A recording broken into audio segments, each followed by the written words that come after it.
Grace ogamba oti? Ndi bulungi, how are you? Oli otya mukwano? Long time. Nange nsanyusa okulaba. Oli bulungi. Yesu mulamu. Nemwe abasinza Katonda always. Mubeera banjawulo nnyo. Kiki bafuula ekyenjawulo? Nze kyemmanyi nti Katonda akola ebintu abamu abasinga bye batasobola kulaba na maaso. Kati goyinza okugamba Grace just biki. Naye Grace ng'ate ali kirala nnyo mu mubiri ne mwoyo. Ng'ate ekiva mu mwoyo kijja nekyongerako ku mubiri.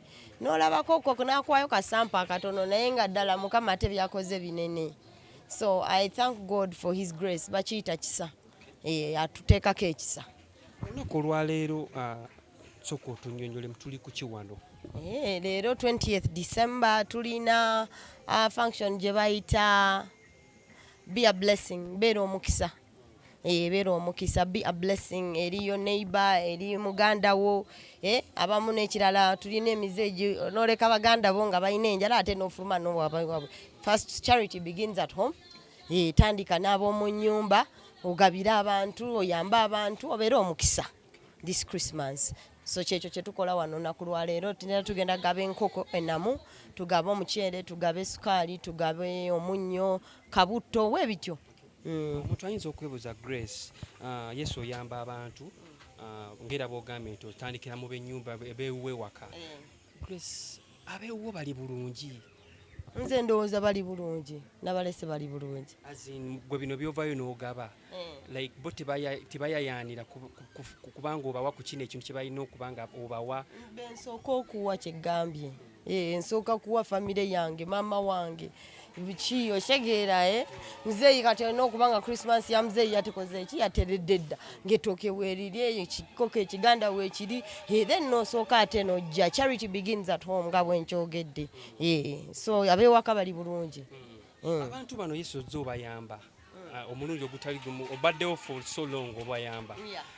Tugambe nti ebbanga ly'omaze ng'obayamba olinawo omusingi gw'obateereddewo kuba munaaye tulaba nti ebbanga ligenze, olinawo ekintu kye bakijjuukirirako nti oba mune Grace kino bwe kikyagenda otuteeka omukululo guno bwe gutyo? Omusingi ogusinga obukulu baguyita Yesu. Omuntu ne bw'omuyamba nga tomukoze eki, tomuwadde enjiri ntuufu, nga tomubulidde enjiri ntuufu oba omala biseera. Kubanga kati first and foremost abamu okufa abantu be tuyamba be bano wammanga. Osanga omuvubuka nga abadde agenda kuba muntu kata enyimbwa n'omugaba bireke. Jangu Mukama agenda kuyamba. Omuvubuka n'akyuka n'alokoka. Bebo betuyamba okitegeera. So not just random people. Omuwala nga abadde agenda kwetunda n'omugamba nedda teweetunda, Katonda asobola okuyamba. Omusingi tewali musingi gusinga gwa Katonda. So for omusingi gwaffe ogusinga obukulu baguyita Yesu. Then ebirala ne bikola ki ne bigoberera. Sinso olabirira abaana bakyala abatalinako mwasirizi. N'aba yes. Omuntu yandibadde naye yeebuuza n'agamba oba osanga olya wantaddewo foundation bo nga bo basobola okuba nga babaako ekintu kye beekoleranga bo. Kozi togenda beerawo buli kaseera ng'obawa oba feeding obakola. Of course, what we do differently, tugaba ku businesses. Omuntu ng'omulabye ng'ateredde. Oluusi abamu babadde bakozesa ebiragalalagala. N'omulaba ng'asobarinze up ng'agala okukyusa obulamu bwe ne tubakolerawo bu business obutono obw'okutandikirwako. We start with simple businesses. Abamu batunda manda, abalala batunda engatte enkadde, abalala balina chapati, gundi bakola ebintu bya chapati ebyo. Kale bwe butyo bu business naye ng'oteredde nga tukumonitorinze era nga tukulabyeko. So ebyo tubikola. Abaana abato bano bujja ku street wali ofunyeeko obudde n'ogaako ogenda ononye ku bazadde baabwe kyekyabajja ewaka gwe nga Grace? Mulimu abazadde abajja ne batunoonya ffe kennyini ne batusanga n'abaana nera ne tuteesa n'abaami abo oba n'abakyala abo abamu ne tuba encouraging okudda ewaka. Kubanga there is no one that can take care of you like someone that knows you, than someone that grew up seeing you. Kati fe tubayamba bwe tutyo ne tuba encouraginga okugenda ku ssomero okitegeera. So whatever we do si kujjayo bujja baana, we encourage them back to the original things that ebimu oluusi abaana bamufujjo nga lye lyamuddusa n'ewaka naye tumuzzaayo ku ekyo taata we kye yamugamba okukola. So tubayamba bwe tutyo abamu ne tubateeka mu boarding school nera Destiny Africa, big up to you. Essomero lya Bishop Ano Muwonge anyambako abamu nembateeka mu ssomero n'abasomesa so bwe tutyo mpola mpola. Tulaba nti Yesu obadde omaze ebbanga toyimba omuntu yandyebuuziza naga Grace akasente akajjawo abaana bano bafiidinga tukomye kuba fiidinga kokka olina ebintu ebirala byebayambamu ebyenjawulo akasente okajjawa Grace? Yesu agabirira Katonda w'amaanyi Katonda wa buyinza nze kati kankubuzeeyo akabuuzo wakabi Katonda asitula enjuboloza ayinza okulema okumpa ssente kategedde Yesu yakubeererawo in each and everything. Katonda yannyamba sirina kyenkola ku lwange sisobola kubanga in a week tulisa abantu 600. Can you do that?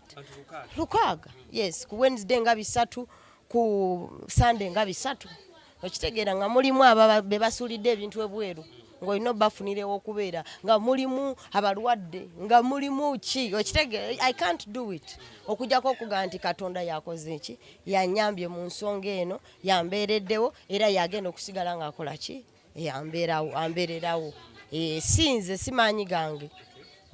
Obujesu kati munne twakumanya nti wafuuka mukyala ayimba gospel secular music n'omusuula enkata should we say nti in case olinga akupangisiza Grace secular music woli omukadde toli supposed kubanga omuperforming? Mulimu ennyimba zensobola okuperforminga eziri inspiring kati mulimu olimbanga kawonawo onyambanga mukama mulimuko ezimu n'esi zonna okitegeera so when someone has me I know okukitegeera ti ndi mulokole okitegeera nero mpita ngomanyi nti oyitaani mulokole then netutandikirawo. Wandiyagadde okubanga okolayo collaborations n'abayimbi abalala aba gospel abakola gospel cause titukulabanga ku bukyango joininga gundi ya gospel. Yes, mbadde nasooka kukola mirimu gyange gino kyensobola okwebaza mukama nti atwongeddeyo atuwadde n'ekifo ekirala ndowooza next time you will come tujja kuba tukulagirira wantu walala ekitiibwa n'ettendo bimuddire so kati I feel like this is stable then nsobola okumuvinga nenkola ekintu ekirala back to the music so I'm going to get back to the music. I'm open to collaborations that make sense sagala ebintu okitegeera omwana n'aveeri n'agamba njagala collabo naye ate nga you're not ready for a collabo. Collabo means money ebintu bino bitegeeza sente to push your brand means money so we need to work with people that want to work because that's a job okitegeera so if someone is out there ng'ali stable ng'ali steady ng'amanyi class ng'ayagala ebintu ebirungi call me. Grace nga oli mumalirivu nze ndi steady Yesu yampa ebintu ebisinga kati ondaba wano ndi ize neraliwe ngamba nti yero red kyekyo katugenda maaso serumya mutwe. olabaddeekawo nolowoozayo okubanga okolayo ka concert? Concert, yes, I think I'm going to have to do a concert soon, but after releasing this music, because I'm releasing a lot of, oh my God, like you should see the music that I have prepared. This is amazing music, like I can't even wait for people to hear it. Just in this moment, nindiridde mukama anzikirize kiyitewo nga bwe nkibaze oba nga bwe nkisuubira kuba nkimanyi nti kigenda kuba kya mulembe nnyo then after all that nkimanyi nti nja kukola ki nja kusobola okukola concert, yes, a gospel event. Yes. Bayimbi banna abali eyo wali baddekawo abamu n'obakubirako n'obaga naye mugjeeko side eno muwulire ku kigambo kya Mukama. Yes, nina bayimbi bakwano bange nabamu nga tetuli so close naye nga nayogerako nabo nembaga mwana Yesu mulungi, Yesu abaagala n'abandaba bannaye Yesu mulungi, Yesu abaagala ate ne woba olina ekizibu kituufu ebizibu bibeerawo olina bye weetaaga naye nkubuulira muganda wange nti Katonda asitula enjuba tasobola kulemererwa kizibu kyo naawe wekiba kya renti wekiba kyaki tasobola tuleme kunafuya Katonda okitegeera akuwadde omukosa tomanyi gye guva tomanyi gye gulaga ayinza atya okulemererwa akasonga k'olina mwekwate. Omuntu ayinza okuba n'agamba ki ekyakuwaliriza okubanga oyingira gospel music ono okubanga osalawo okubanga olokoka secular music n'omusuula anti waliyo ebisinga secular waliwo ebisinga ensi waliyo ebintu waliwo Katonda abisinga asinga bipate bye twakubanga but I don't know if I'm okay. Am I fine? My nose? Okay. I don't like what I'm saying is Katonda asinga. Byonna bye celebrating and oh what these events zemulabe ezakabi nungi. Sizalawa don't may I not be taken ate nzalawa naye nkubulire wali asinga Katonda asinga zebawulira noga simanyi white party simanyi biki Katonda abisinga kati nze nasalawo ogenda n'asinga ate ng'ogenda kulaba nga nfuula ensonga agenda kunfuula ensonga ojja kugiraba ensonga eyo agenda kunfuula ensonga tukusanga tukongera olaba onyirira bunyirizi oyongera kunyirirako omuntu ayinza okugamba mune Grace olabika mune n'omusajja n'abasajja wabavaako mune tubadde tumanyi tujja kusanga tulisinga mune ensonga mune ng'oba oli lubuto mu ngeri emu benda nze siri lubuto tokitya siri lubuto tokitya sooka owummule sooka olabe sooka owummule kankuweyo password kiri kimu God is love okitegedde God is what? God is what? Love. Abalokole tukkirizibwa okubeera mukwano era Mukama ajja bikolanga mu linnya lya Yesu. Emabegakaawo omuyimbi omukyala Cindy president wa UMA yavaayo nakurecognizing nga omukyala bwe kituuka mu bya vocals omukyala yandibadde akompitinga naye gw'omu ku bakyala be yameshoninga kyakabi wakabi sindi wakabi nekyo kyayogera kyakabi kituufu. Can you compete like osobola compete yagavayo n'agamba nti if ng'agenda kubanga competinga ayinza competinga nawe anti kati ekizibu ekiriwo si competinga na nsi oba okitegedde yes kati that's why I can't great I know for sure she's good. And also, yes, I encourage young artists. Mukube nga yimba. Okitegera yimba oba ogenda kuba dancers dance. Kati I encourage you to perfect your craft. Nekirala I can't compete the world. Ndi mwana wa Katonda. I'm special. I am blessed. I am beyond what you see here. Kati sisobola ate kuveeri ninga kati omanyi tugenda tandika buno obutegedde osibu naawe obozala ye ranka ya Yesu okitegeera nze ni mwana wa Katonda.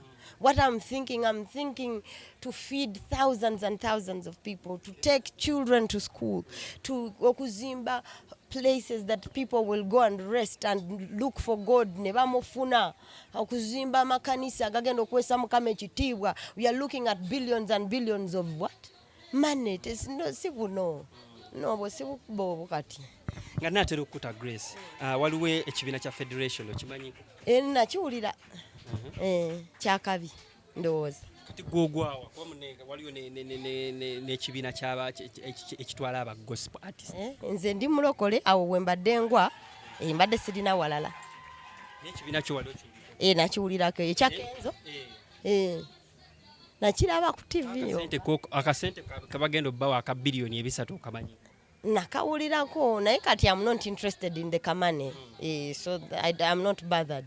Recently you have your own kamane nze sente Mukama ngabiridde sijja kulimba bambi siri mwavu waddi era newonkebera oyinza okwewuunya kubanga Mukama akikoze. Kitegeeza babayimbi baavu yensonga lwaki bali mu mbeera eyo bambi soogedde bwe ntyo gwe okogedde naye bwe batyo bwe bali boga mbusime gwe oli mulodi oli mugaga nze nina Yesu angabiridde naye simanyi obadde ogamba otya ne president yavaayo president wa NUP n'agamba mbu balidde ssente ezo naye balya ddwaliro lya Kiruddu era buli aziryako ddwaliro lya Kiruddu lye balikoze balya bambi balokoke Yesu akola you don't even ezo ze ssente zoba teweetaaga na kusimbira layini Yesu akola binene okusinga ebyo we bali kujja njagala mpeka drop ka Christmas atandika Jessica kwogera ku Christmas experience. Okay, so it's not a drop. It's a drop.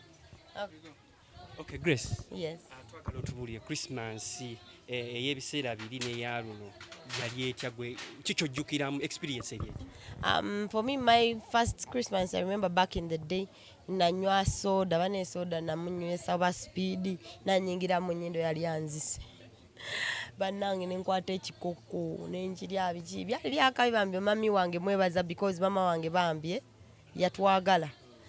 Growing up, mom loved us, yatukolera buli kimu kyonna. So Christmas yenako yali much more special. These days, olabanga there's a lot more hustle. Naye ate kati awo kituzaayo mu maaso ga Mukama. Toyina kubonaabona mwana wa Katonda. Toyina kubeera eyo nga economy nawe ekueffectinga. Olina okubeera nga oli mwana wa Katonda nga Katonda w'omwetaagira waali nga neera akola ki akuyamba. So I encourage people that this Christmas waayo omutima gwe eri Katonda. Katonda ajja kukola ebyekisa. Biki ebyo ebimu by'ojjukirako byewakolangako bye Christmas koze buli mwe aba ne experience ye? Twazanyanga nnyo as a child. Nze mami wange yanjagala nnyo, like all the clothes yali combine all the time. Segera nga tukuba oyitegera kasenyi kakantawanya Mukama kuwa omukisa. Sigenze kati oluvannyuma njagala kwetereza senyi Mukama abawe omukisa, mbagaliza birungi abawe omukisa. Merry Christmas and a Happy New Year. God bless you.